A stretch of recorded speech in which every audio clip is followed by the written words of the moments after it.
The nights used to feel endless, a kind of silence that didn't comfort, but hollowed out the chest and made every tick of the clock sound louder, sharper, as if each second was a reminder of what was missing. The bed had grown too large, too cold, too still. The body remembers touch long after it stops receiving it, and the skin starts to ache for something it can't quite name. Fingers tracing the empty side of the sheets only deepened that ache, as though reminding that warmth once lived there and now was gone. It's strange how desire never truly dies. It only hides, buried beneath routines, beneath years of pretending not to need, not to want, not to feel. But in the quiet, when the world had stopped moving, the loneliness grew teeth, and in those long hours, the heart whispered truths that were easy to silence during the day. The truth of longing, the truth of emptiness, the truth of wanting to be seen again, wanted again, touched again. That night when it happened, it wasn't planned. It wasn't rehearsed. It was the kind of moment that begins quietly and then swallows everything. A glance that lingered too long, a brush of skin that sent a shock deeper than expected. The kind of touch that doesn't ask for permission, but awakens something long asleep, like fire finding dry wood. For years, it felt as though the body was a house abandoned, doors locked, windows covered. But in that single unexpected moment, a lock clicked open, and the walls began to tremble. The touch wasn't soft at first. It startled. It carried weight, urgency, even roughness. But underneath it there was something else, something that didn't take but rather invited, something that made surrender feel safe. Breath quickened, heart pounded, and yet instead of fear, there was recognition. Recognition of something forgotten, that pulse of aliveness that only stirs when closeness moves past the surface and digs into the soul. What shocked more than anything was not the touch itself, but the body's response. The way it arched toward it, as though remembering an old song, as though waiting for years for someone to strike the first note. The loneliness of those countless nights began to dissolve, not instantly, but like ice breaking in springs, slowly, with cracks spreading outward, until the frozen surface gave way to running water again. It felt like betrayal at first, betrayal of the numbness that had become familiar, almost comforting. But as his presence sank deeper, what once felt like betrayal became revelation. Every brush of skin, every press of warmth reminded that desire wasn't gone. It was simply waiting for the right spark. The loneliness that had been heavy, suffocating, suddenly became fuel, turning into flames that reached higher with every breath, every kiss, every heartbeat pressed against another. The moment stretched into eternity. Each second filled with a rush so overwhelming it was almost unbearable.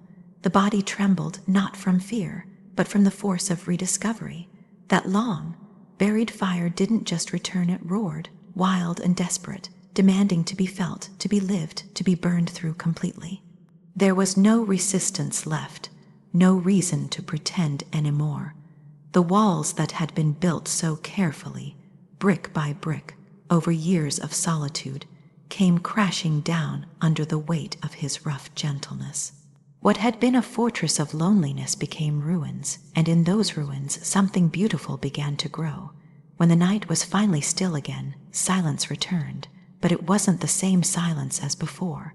This silence carried warmth, carried breath, carried the memory of hands that had found the courage to awaken what was thought to be lost forever. And lying there, skin still humming, heart still racing, the realization came with painful clarity.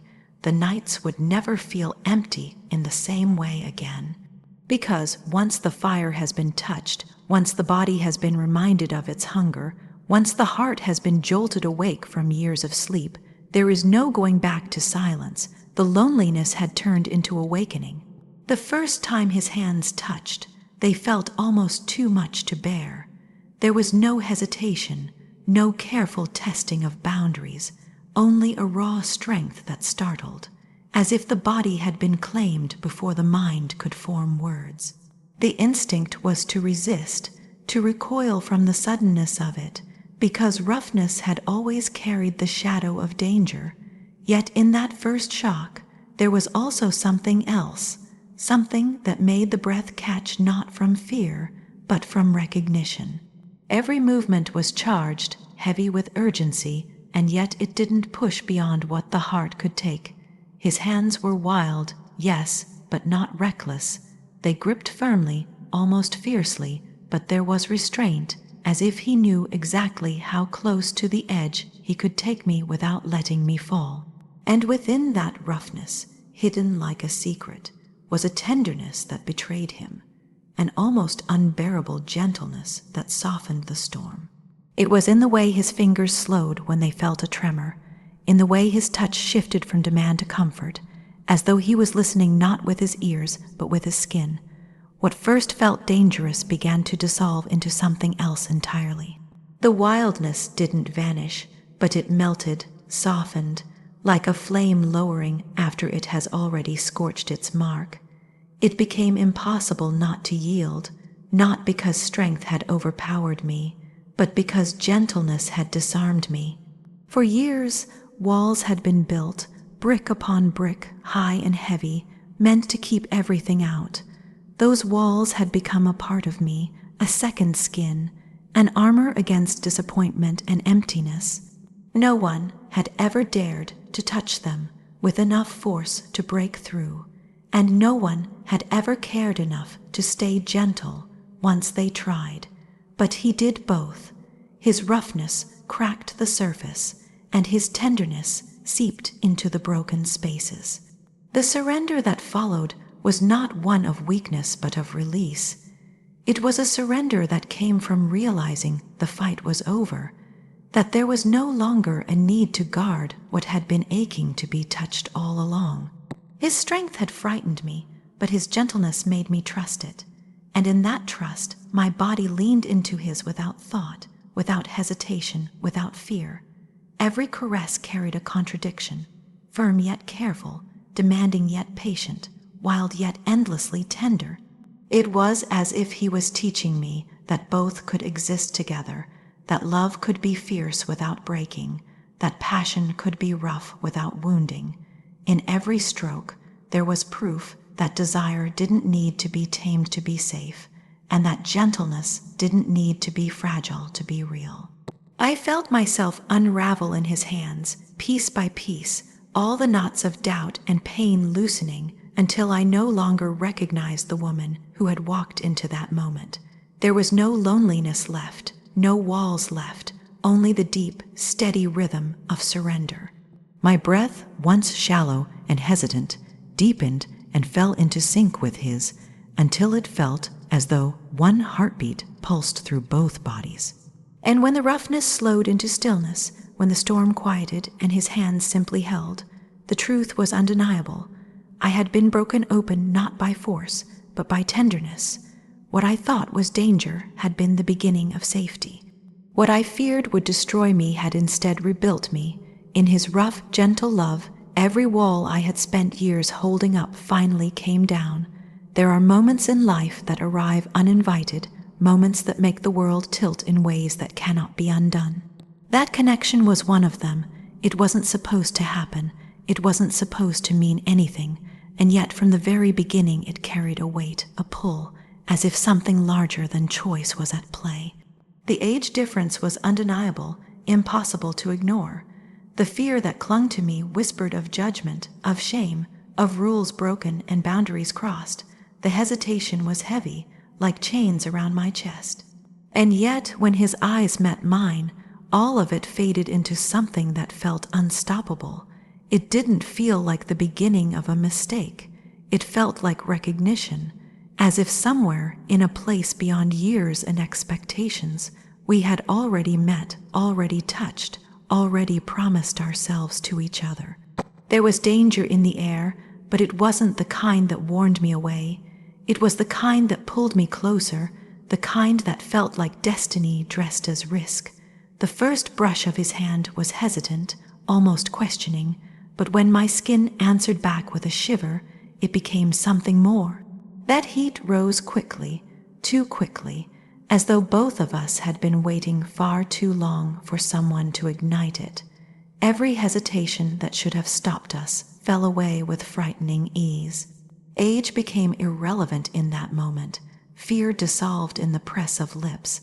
Hesitation melted in the weight of bodies drawn together, as if commanded by something divine. I remember the way time seemed to shift. The years between us vanished like smoke, leaving only the raw truth of two souls colliding. It should have been wrong. Everything about it said so. Yet in the way his voice shook when he whispered my name, in the way his arms held me like I was the only anchor in his storm, it felt more right than anything I had ever known. It was as though fate had carved this path long before we ever walked it, and all we had done was finally arrive at the place where our steps were meant to meet. The forbidden taste of his kiss only deepened that certainty. It burned through every layer of doubt and filled me with a hunger I could no longer deny. My body, once quiet and guarded, answered him with urgency, with abandon, with a need that no fear could silence. What began as hesitation turned into inevitability, and in his arms I felt not shame but belonging. Each moment carried the weight of contradiction. My mind whispered caution, but my heart screamed surrender. Every part of me knew that the world outside would not understand, would call it reckless, would call it wrong. But in the heat of his touch, in the rhythm of his breath against my skin, I knew that nothing had ever felt more right. It was not rebellion, it was not recklessness. It was destiny unfolding in its own forbidden way. The bond grew with every stolen glance, every whispered word, every night that blurred into morning. It was dangerous, yes, but it was also healing. He saw through me into the places I had kept hidden, and touched them with both fire and tenderness. He reminded me that passion does not belong to youth alone, and that love does not bow to the rules of time. In his presence, I felt alive in ways I thought were gone forever. The age difference became nothing more than a number, a detail that mattered to the world, but not to the fire between us. Fear became a shadow that could not reach us in the light we created together. Hesitation became a memory, irrelevant once the leap had been made, and in the quiet after the storm, when he held me with a gentleness that contradicted the hunger of his touch, I knew the truth with aching clarity. What we had was not an accident, not a mistake. It was something written long ago, waiting for us to be brave enough or reckless enough to find it. The forbidden had become the inevitable, and the inevitable had become destiny. It started with hunger, raw and consuming, the kind that takes over the body before the heart has time to catch up. The first encounters were breathless, urgent, filled with a fire that left me trembling and gasping in ways I hadn't felt in years. It was as though every moment of loneliness, every silent night, every ache I had buried came flooding out all at once, demanding to be answered. His touch didn't just ignite desire, it broke me open, stripped me of the walls I had clung to, and left me vulnerable in a way that terrified and thrilled me. But what I didn't expect was how quickly that urgency transformed. The fire was still there, wild and consuming, but underneath it grew something I hadn't known I needed, healing. Every kiss was more than passion. It was a balm poured over scars I thought would never fade. His lips pressed against mine, carried a confession, unspoken words that told me I was wanted, that I was seen, that I mattered. The way he held me wasn't just possession, it was reassurance, an anchor pulling me back into a world where I could breathe again. Nights that began in urgency ended in quiet closeness. His body against mine, the steady rise and fall of his chest, the warmth that lingered long after the fire subsided, it all became something sacred. What I had thought was only physical slowly revealed itself as something deeper, something that touched not only my skin but my soul. Each time I surrendered to him, I wasn't just giving myself to passion, I was giving myself to healing. The truth is, I had carried wounds for years, wounds that came not only from absence, but from silence, from feeling invisible, from feeling unwanted. I had convinced myself that time had sealed them over, that I had grown past the need for closeness, for tenderness, for love. But the first time he kissed me with that unbearable mixture of hunger and gentleness, I felt those wounds open, and instead of breaking me further, he filled them. He stitched me back together, not with promises or words, but with touch, with breath, with presence. It was in the little things, too, the way his hands brushed over me as though memorizing every part, the way he looked at me after, as though seeing something no one else had ever bothered to see. Those were the moments that healed me more than anything else, because they told me that I was not a shadow, not a memory, not someone fading with age. I was alive, still burning, still worthy of love that consumed and cherished at once. Each night became a kind of rebirth. The woman who walked into those moments was not the same woman who emerged from them. I entered carrying weight, doubt, fear, but I left with lightness, with strength, with a heart that dared to hope again. Passion had become a ritual, not only of desire but of renewal. His arms wrapped around me were not only an embrace, they were a sanctuary. His breath on my skin was not only heat, it was life. What began as raw, breathless encounters had grown into something sacred. I no longer feared the fire, because I had learned it was not meant to destroy me. It was meant to burn away the numbness, the loneliness, the ache of years spent untouched. It was meant to reveal the truth that had been waiting quietly inside me all along, that love, when it is real, does not simply take, it gives, it heals, it awakens. And now each time his lips find mine, each time his hands hold me, each time I surrender to him completely, I feel the same truth echo through me again and again. This is not only passion, this is healing. This is confession. This is rebirth. Every kiss is healing. Every embrace is confession. Every night together is the rebirth of my soul. Thank you for stepping into these stories of awakening, passion, destiny, and healing. If these words touched your soul, if they stirred something you thought was gone, let this journey continue. Don't forget to like, share, and subscribe, because more stories of deep love and raw emotion are waiting for you here. Until next time, carry the fire, the tenderness, and the healing with you always.